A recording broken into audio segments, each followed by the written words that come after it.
Hi friends, hello.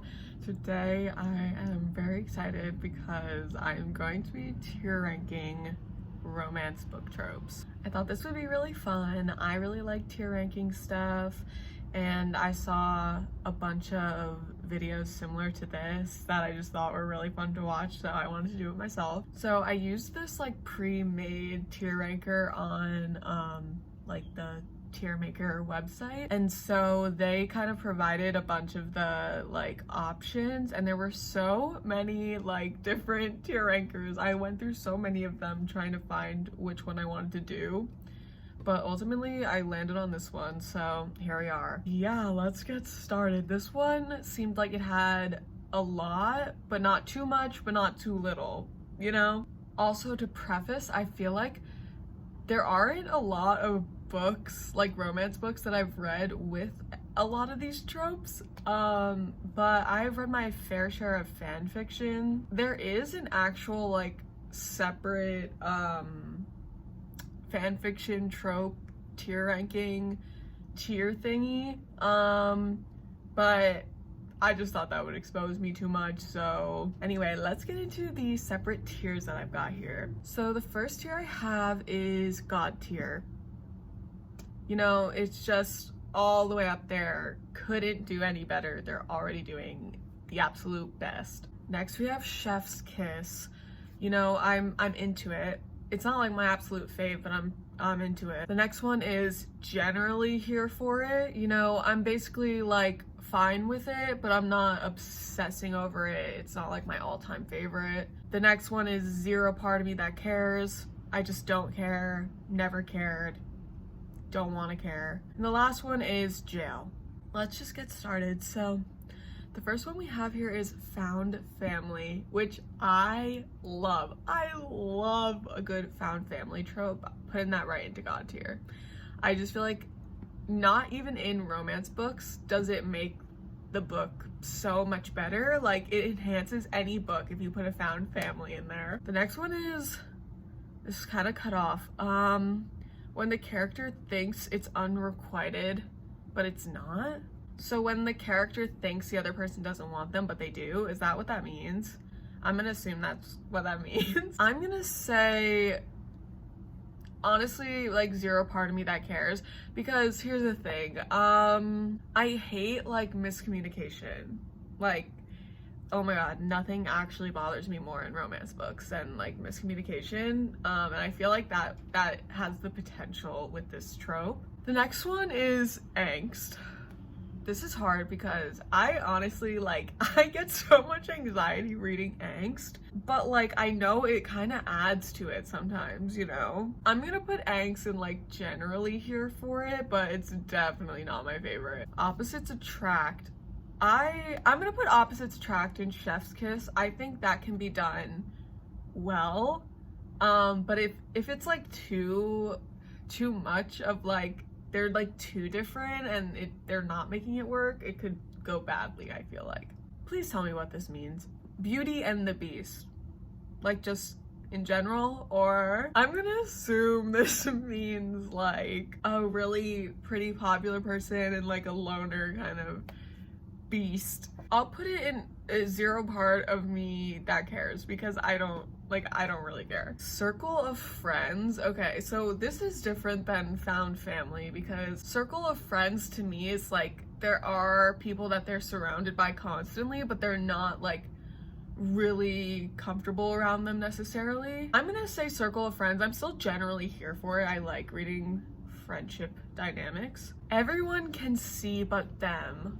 Oh my god. Honestly, like, honestly, Jail. Everyone Can See But Them. That is so annoying. Like, I get that, you know, there's pining, there's longing, there's yearning, but just get together. I just think that's really mean to do to me personally. Why would you do that to me? The next one is It's Always Been You. Honestly, Chef's Kiss. Who doesn't love the like, it's always been you? We can't stay away from each other because it's just always been you.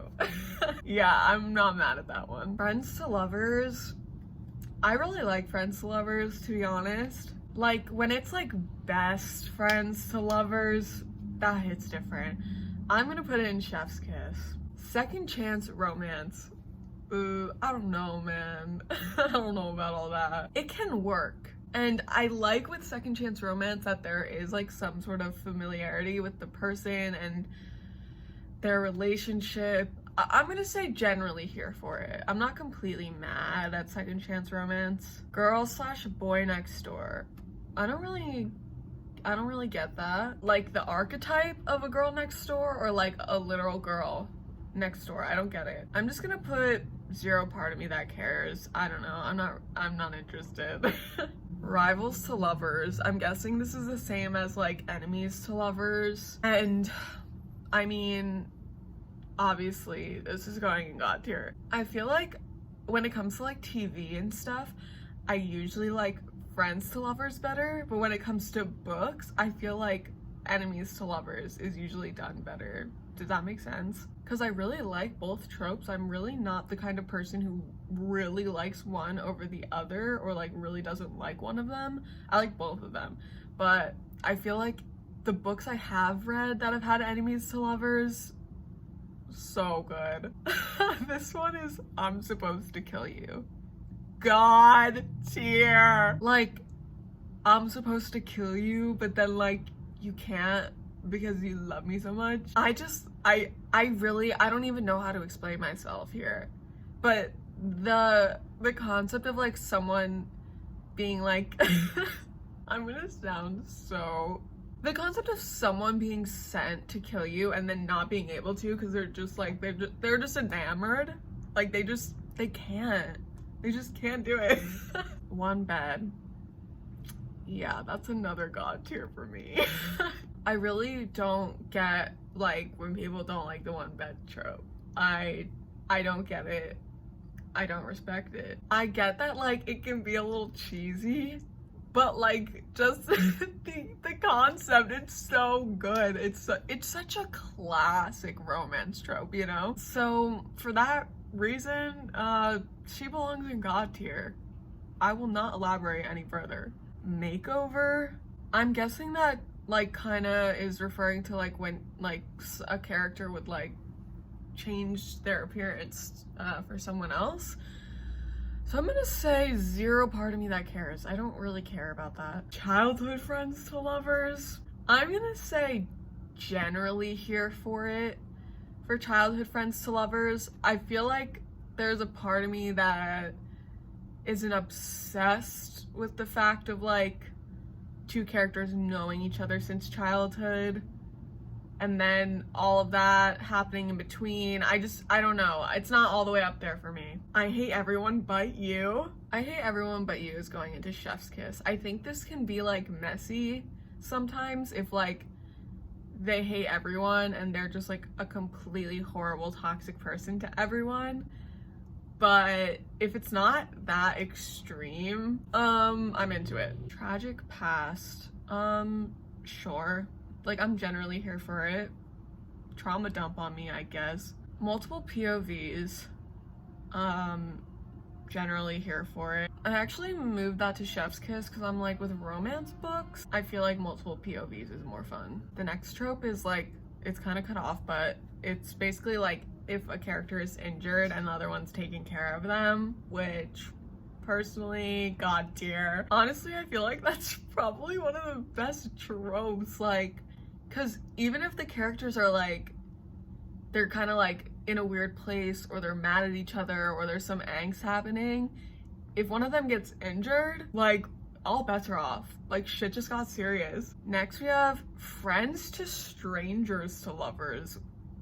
What does that mean? Okay, so they were like friends, but then they like are no longer friends, pretty much strangers, and then they become lovers. Honestly, I feel like that could like be kind of fun, like if they're friends and then they drift apart for a really, really long time, when they end up coming back together, it's in a totally different sort of relationship. Honestly, Chef's Kiss. Next we have Forbidden Love. I'm gonna put that in generally here for it because like I'm not against a good forbidden romance, but it is also kind of frustrating, I think. Next we have fake dating, which is going right into God tier. Oh my god. Obviously, I think this is another one of the best tropes ever. I literally love the fake dating trope so much. I think it really might be my favorite trope ever, and there should be way more use of this trope in romance books. Like, I need to see more, please. Social media or texting. Okay, I don't really know how like that works in books. I haven't read a book where they're like interacting through social media or anything, but social media like AUs, I'm really fond of those. I think it's really fun to like make profiles for certain characters and like see how other characters would react to like their tweets and shit. I think that is so fun, so I'm putting that in chef's kiss. Next is strangers to lovers. I'm just like, okay, I'll put it in generally here for it. Like, I don't really see what is that special about that. Academic rivals. I'm sorry if like anyone cares about this because zero part of me cares. Like, academic rivals, I just don't care. Like, I don't care about like academia. Like, I like the setting, but when you're like rivals in school, like, who cares? Like, who cares about school that much? Like, I don't know, it's just not hitting for me. Love triangle. I don't really know how I feel about this because I feel like I generally don't really like love triangles unless it's like one of the people in the love triangle is like severely left out. I feel like that's not what love triangles are supposed to be. I'm gonna put love triangle in zero part of me that cares because like I'm not the biggest fan of it, honestly. The next one is they write each other letters but neither of them get each other's letters. I'm gonna put in chef's kiss because like I'm always here for a love letter, but the act of them not getting it is a bit too painful for me to put it into God tier. Bullies to lovers? What the fuck? I don't think I've ever read anything that is bullies to lovers. That is so funny. I'm gonna put bullies to lovers into zero part of me that cares. Or should I put it in jail? Like, what? I feel like the only scenario of bullies to lovers I can think of is like in like Glee or like Euphoria, you know, where they make the really mean jock who hates gay people actually turn out to be gay. Honestly, you know, in that regard, I'm putting it into jail because I hate that trope. It's so annoying. Grumpy and sunshine. I'm putting that into God tier. I honestly love a good grumpy sunshine trope. Like, so good. Secret billionaire? Okay, I'm not familiar with this. Secret billionaire? I don't know how I would feel. I'm just gonna put that in zero part of me that cares. Mutual pining? Definitely going into God tier. Like, what is there, like, to lose when it comes to mutual pining? Like, y'all are both pining? Like, no anxiety, anxiety free. Okay, now what in the hell? So the next one we have here is Incest Scare. Hate when that happens. Jail. What the fuck, guys? I'm sorry, but like, are there books? Like, are there like enough books where this trope like comes up? The One That Got Away. An amazing song by Katy Perry. Okay, moving on. I do mean that though. I listen to it like every day. It's such a good song. The One That Got Away, I'm gonna put on Chef's Kiss because I feel like that's almost like the kind of like the It's Always Been You, but sadder. And I'm totally okay with that. Teen romance, sure. Like, why is that like a specific trope? I'm just gonna put zero part of me that cares. I don't really care. Like, I don't care. Surprise pregnancy. Zero part of me that cares. I literally don't care at all. Was it literally not enough to put the Incest Scare on this list? Okay, well, putting actual incest into jail. Hot mafia leader. Okay, I know this is like a thing where there's like these mafia romances. I personally don't I don't partake in the mafia romances, but if there were like in theory a sapphic mafia leader that was hot, I would probably be fine with that. So I'm gonna put hot mafia leader into generally here for it because I don't see anything wrong with a hot mafia leader. The next one says descriptive scenes in all caps. So I am assuming that's referring to descriptive like smut, which personally I'm putting right into God tier. I love reading romance books that have descriptive scenes. Age gap, okay, hear me out. I'm putting age gap into Chef's Kiss because I primarily, if not like 99 out of 100 times, will read a sapphic romance book before I read a straight romance book. So when there's like a sapphic age gap, I'm not always mad.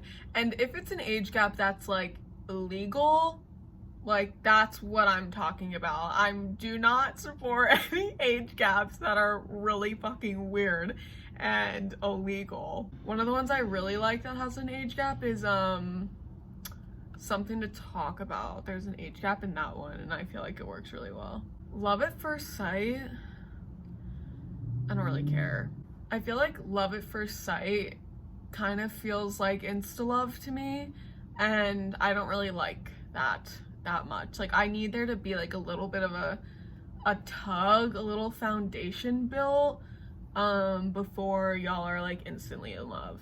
Learning to Love, that is so adorable. I'm putting that in God tier. I literally think that's adorable. Like imagine this. You have a grumpy and sunshine character and the grumpy character is just learning to love. Okay, moving on. Similarities attract. Yeah, sure. I'll put that into Chef's Kiss. Memory loss.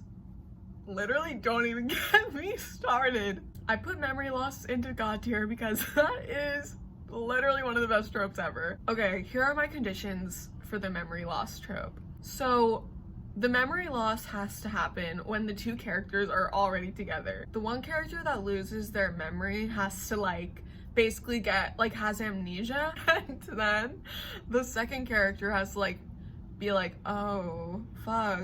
And this can go one of two ways.